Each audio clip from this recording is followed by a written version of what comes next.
Hi, welcome back to my channel. This is Toast of Ventura Tech. Today we're going to talk about the Sony FX30 and specifically why I sold it.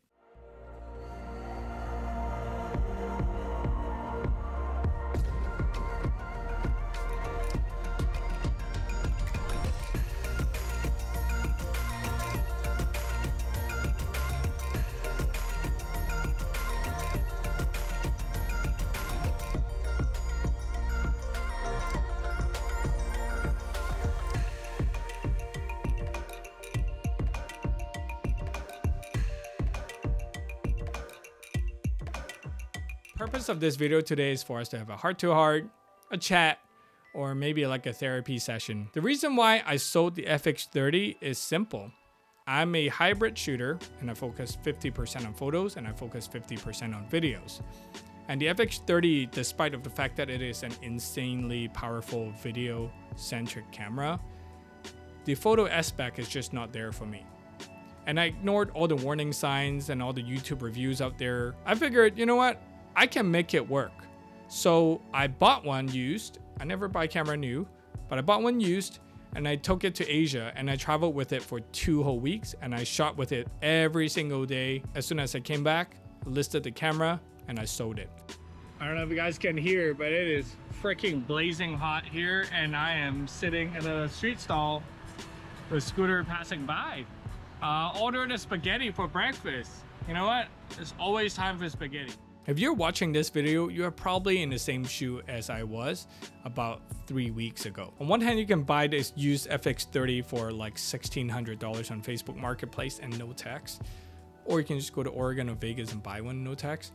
Or on the other hand, the A6700 is coming out. And that thing is like $1,400 body only.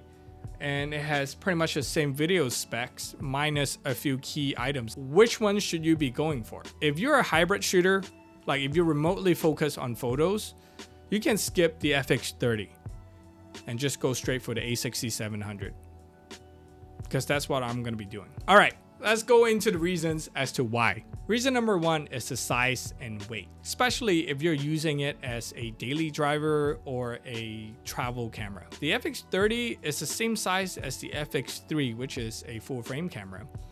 Now, that does not mean automatically it's just going to be like a fat and heavy camera, but it is. The reason is because the FX30 and the FX3 is meant for cinematographers. It's meant to be rigged out with follow focus and monitors and all these crazy jazz like V-mount batteries, all that fun stuff. Those guys rig it out to a point where it's like super heavy anyway. Therefore, after 2 weeks of lugging this thing around with the Tamron 28-200, I find that it was just too heavy for me. With the lens and camera combo, it barely fit inside the Peak Design 5-liter sling bag, and I can pretty much only hold one camera. When you're traveling in Asia, in Hong Kong, you don't get the luxury of driving a car. Well, at least I don't.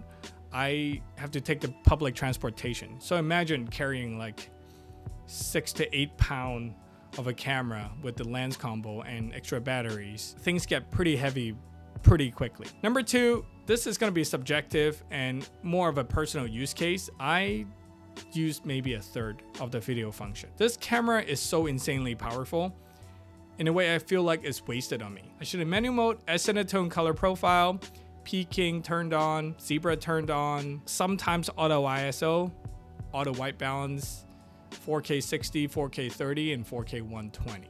That's pretty much it. Like I can't bend this finger. These 9 things are like my core tenets when it comes to using the FX30. And then I guess number 10 is like active stabilization on versus off, because I kind of like that crop factor as well. When you have the active stabilization on, you crop in just a little bit more and I get that extra little reach. So in a way, reflecting internally, I feel like this camera is wasted on me. At least the potential is wasted on someone like me who just kind of use like the very basic of the camera. The other thing would be, if I'm only using a third of the features of this camera, is there a reason to even lug around something so heavy? Like, what am I trying to prove here? When someone came up to me and started asking me about this camera, I'm like, I don't know much about it because I don't need all these crazy other functions that exist on this camera. Rather, I feel like I wanted something that is small, light, that still has the video capabilities Number 3, not having an EVF. That one is a deal breaker for me. When I first got the camera, I immediately slapped on those tempered glass screen protectors, and within a week I cracked 2 of them. And the reason is because I stored the FX30 inside my Ventura backpack with the monitor facing out because it's easier for me to grab and shoot immediately. But I guess it's the way I store it and user error. I keep cracking those screen protectors. So imagine if I didn't have a screen protector, that monitor could have been pretty shot up. Anyway, so since then I learned my lesson and I store it with the monitor closed. But that is such a hindrance when you are trying to grab the camera out of the back very quickly to capture a moment, like a split-second moment. You grab and you shoot and you realize, shit, my monitor is closed and I have no way of seeing what the hell I'm shooting. So now you proceed to open up the monitor, turn it, flip it back around so that you can kind of see where you're shooting. The sub-bullet point under this is as bright and as detailed as the FX30's monitor is still not bright enough under strong glare and heavy bright sun. Okay, I like shooting into the sun. Bright. Oh, brightness. Basically, just like any other monitor, under direct sunlight, it's really hard to see, especially if you have peaking and zebra turned on. It's like all over the place, and it's just really hard for me, personally, to judge exposure. So I heard cat videos get more subscribers. So if you are into cats, I'm gonna show you some videos, and you need to subscribe right now. Here we go. Okay, point number 4 is battery life. Not a deal breaker, but something you should know about. Compared to my A7C or my Sony A7 III, I find myself changing battery out on the FX30 a lot more than I would compared to the other 2 cameras. Now, maybe it's because it has no EVF and I'm relying on LCD all the time, or the fact that it has a built-in fan to help cool down the camera. I find that the battery life is just so-so. It's not as bad as the old A7R2 battery. That thing just runs out this quick. It's still good, it's just not as good. All right, point number 5 is the fact that the FX30 does not have a mechanical shutter. Now, as a hybrid shooter that focuses equally on photos and videos, this is a big deal for me. Hear me out. Under certain artificial lighting scenarios, like if you're shooting into like LED lighting or like an LCD monitor, you will see banding in your photos, like black lines across your photos. I find that out the hard way. There was one year I was shooting in Vegas for a conference, not wanting to disturb the speaker, and I was shooting in silent mode, and turns out that is causing a ton of banding. So all I need to do is just turn off silent mode and go back into mechanical shutter, and that solves for the banding issue right away. So in many ways, not having a mechanical shutter on the FX30 pigeonholed my use cases for photography. Basically, I have to either shoot outdoor or be extremely careful and picky about how I shoot under artificial lighting. This can be a very limiting factor if you are banking on this camera for hybrid shooting and you bust out a camera, you take a photo, and next thing you know, everyone's like zebra faced.